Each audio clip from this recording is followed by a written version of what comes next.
In 2013, Kaitlyn looked like she was becoming one of WWE's biggest female stars. After winning NXT Season 3 with almost no wrestling experience, she became Divas Champion in her hometown and entered one of the most personal and career-defining rivalry with AJ Lee.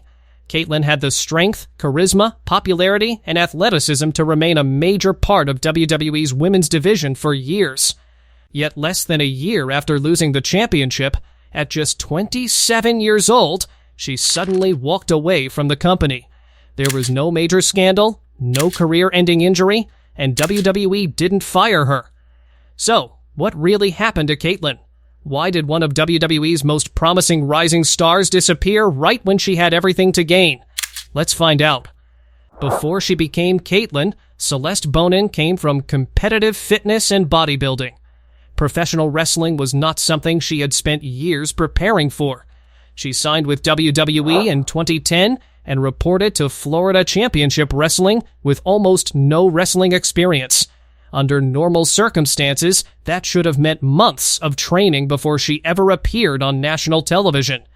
Instead, WWE suddenly needed another contestant for the third season of NXT. At the time, NXT was nothing like the developmental brand fans know today. It was a televised competition where inexperienced wrestlers were paired with WWE stars and forced through matches, promos, challenges, eliminations, and fan voting. Kaitlyn later recalled that she had been in developmental for less than a month when WWE told her she was joining the show. She had not even wrestled an official match yet. Everything happened so quickly that trainer Tom Pritchard reportedly gave her money to buy what she jokingly called diva clothes, while wrestling boots had to be prepared and shipped to her almost immediately. Kaitlyn did not come across like a perfectly polished WWE character because she wasn't one. She was awkward, energetic, funny, and different from many of the women around her. WWE paired her with Vicky Guerrero, which naturally positioned Kaitlyn as the more sympathetic personality, and fans gradually started responding to her. Then, something even more surprising happened. Kaitlyn won NXT Season 3. Winning NXT should have been the moment everything became easier. Instead, it created another challenge.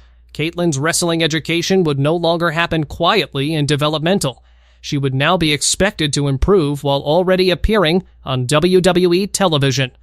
Kaitlyn has openly admitted that there were people around her who probably felt she had not earned such a major opportunity yet, and she understood their frustration. Kaitlyn looked different from many of the women WWE was presenting during that period. Her bodybuilding background gave her a muscular physique, but she was not being positioned exactly like WWE's traditional powerhouse women either. Years later, Celeste Bonin revealed that after signing with WWE, she was told to lose weight despite coming directly from bodybuilding. Kaitlyn eventually started using the phrase hybrid diva, and that phrase actually explains a major part of her WWE career. On the August 20th, 2012 episode of Raw, WWE held a battle royal to determine the next challenger for Layla's Divas Championship. Kaitlyn won. Except, according to Kaitlyn's later account and reporting surrounding the match, Eve Torres was actually supposed to win. The final elimination went wrong. Eve hit the floor. Kaitlyn remained in the ring. And suddenly, Kaitlyn had become the #1 contender for the Divas Championship. Kaitlyn believed she might have just made a mistake serious enough to get herself fired. Instead, WWE simply continued with the unexpected result. That accident gave Kaitlyn another opportunity. She became more involved in the championship picture, worked programs with Eve and Layla. And over the following months, WWE gradually moved her closer to the title. Then came January 14th, 2013, Raw's 20th anniversary episode. Houston, Texas, Kaitlyn's hometown. She defeated Eve Torres and became Divas Champion. Considering where she had started, the moment was almost unbelievable. Less than 3 years earlier, Kaitlyn had entered developmental without knowing how to wrestle. Now, WWE had placed the Divas Championship around her waist. But strangely enough, winning the championship is not the part of Kaitlyn's reign that fans remember most. That would come through AJ Lee. By 2013, AJ Lee had become one of the most prominent women on WWE television. She also had something that made a rivalry with Kaitlyn instantly more interesting, genuine history. The two had been friends. They had teamed together. AJ had helped Kaitlyn during the earliest and most difficult stage of her wrestling career. WWE turned that history into something personal. Kaitlyn began receiving messages and gifts from a secret admirer. For weeks, WWE built the mystery until Big E was eventually revealed as the supposed admirer. Except it had all been a setup. AJ had orchestrated the situation to humiliate Kaitlyn before challenging her for the Divas Championship. Looking back, some of the storyline is unmistakably from WWE's Divas era. But the rivalry also received something women's programs did not always receive during that period time. There were weeks of development, character motivations, emotional stakes, and a championship at the center of the story. Everything led to Payback 2013. AJ Lee versus Kaitlyn. Former friends fighting for the Divas Championship. AJ trapped Kaitlyn in the Black Widow and forced her to submit, ending Kaitlyn's title reign after 153 days. As Kaitlyn walked away from the ring, she was visibly crying. Many viewers assumed the emotion came from losing the championship. But years later, Kaitlyn explained that the moment meant something much deeper. She had just delivered a major pay-per-view championship match with one of her closest friends, the same woman who had helped her when she barely understood how to survive inside WWE. Kaitlyn would later describe the match as one of her favorites. This is where Kaitlyn's story often gets misunderstood. Losing the Divas Championship did not immediately end her WWE career, but the environment around her was changing. Total Divas had launched in 2013 and quickly became an important part of WWE's presentation of the women's division. The women involved in the reality show received increased television attention, and storylines from Total Divas began crossing over into WWE programming. Kaitlyn was not part of the cast. Looking back years later, she said she felt like she was entering a rut. She remembered Total Divas gaining momentum and Vince McMahon being enthusiastic about integrating the show more heavily into WWE television. But blaming her departure entirely on Total Divas would be misleading. The bigger issue was burnout.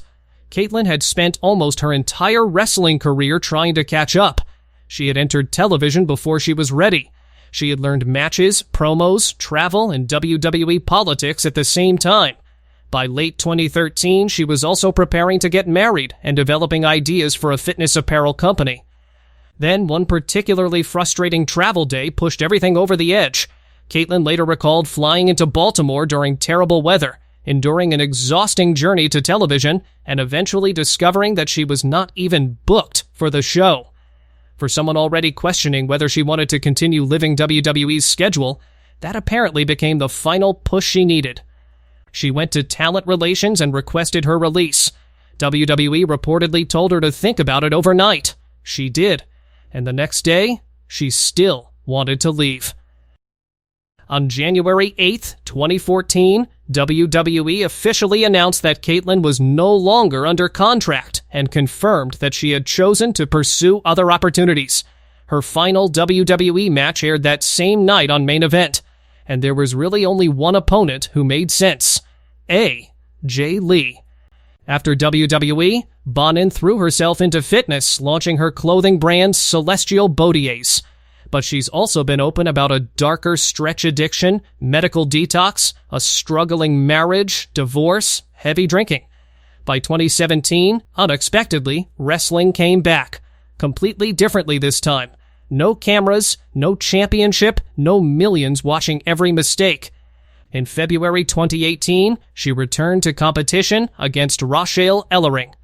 Then, WWE called again. Later in 2018, WWE announced Kaitlyn as the first confirmed entrant for that year's Mae Young Classic, 4 years after walking out the door. She beat Kavita Devi in round 1 before losing to Mia Yim. No permanent comeback, no title chase, and that's exactly why it matters. She popped up again for the 2019 Raw reunion and a few independent matches. Then, things quieted down.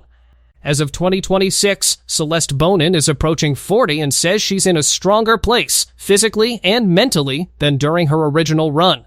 She's focused on wellness coaching and her FlexX with Celeste project, but she's stopped closing the door on wrestling completely. And that brings us back to the original question. What happened to Kaitlyn? She did not disappear because WWE suddenly decided she was a failure. If anything, Kaitlyn succeeded faster than she was prepared to handle. She entered developmental with almost no experience and was thrown onto national television within weeks. She somehow won NXT.